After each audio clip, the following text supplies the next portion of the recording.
Je crois que son problème, je vois bien qu'elle a travaillé d'ailleurs au New York Times, Voilà. c'est la vision extrêmement binaire. Il y a le bien, il y a le mal. Ouais. Moi, je suis pas Trumpien, hein, franchement. Hein. Moi non Je plus. vote pas. Aux États-Unis, franchement, j'aurais pas voté Trump. Mais bon, l'idée rien à quand voir. même, ça c'est l'idée du New York Times et de tous les médias, hélas, dans le monde. Je dirais, regardez le monde aussi en France, c'est pareil, tout est pareil. Oui, c'est pareil chez C'est-à-dire, nous, hein. il y a le bien et il y a le mal. Donc méchant Trump à longueur de journée. On ne fait pas notre boulot, je suis désolé, chère madame, on ne fait absolument pas notre travail de journaliste, un peu humble.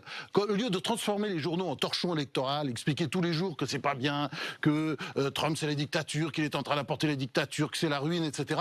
On peut de temps en temps donner la parole aux uns et aux autres. Et on n'a pas fait notre travail, je suis désolé, puisque à lire le New York Times, en tout cas, il était impossible de penser que Trump allait gagner, et qu'en plus, voilà, qu'il était fou, etc., ce qu'on lit tous les jours.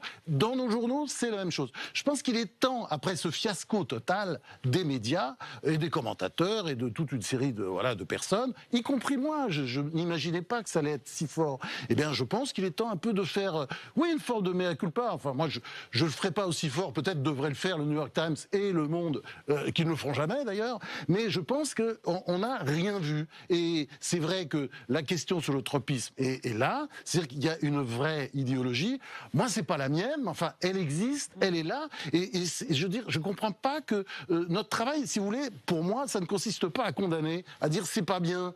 C'est aussi d'essayer de comprendre, de faire parler, qu'est-ce qu'ils veulent, pourquoi ils veulent. Et puis aussi de dire les choses, puisque je vois pas en quoi c'est gênant, parce que je vois que ça gêne beaucoup, c'est très peu écrit dans les journaux d'ailleurs, que il a eu un soutien très fort chez les Latinos, qu'il a beaucoup plus de soutien chez les Noirs que la plupart des candidats républicains. C'est-à-dire, il y a un phénomène qui dépasse tout et qui en plus, il réussit ce score en ayant tout le monde contre lui, c'est-à-dire le monde de l'argent, les fundraisers, on le voit très bien, ils sont du côté des démocrates, ils ont donné tout le pognon et je vois jusqu'au plus petit sénateur, il a toujours le double du sénateur républicain qui va le battre parce que ils ont quand même bien réussi au niveau des sénatoriales et voilà, moi je pense que c'est un phénomène qui va rester et avec lequel il faut compter au lieu de dire c'est pas bien. Et je crois un des gros problèmes de la presse, vous le savez très bien, c'est que à force de dire, de juger, de dire c'est pas bien, les gens ne s'intéressent plus à ce qu'on raconte puisque on est incapable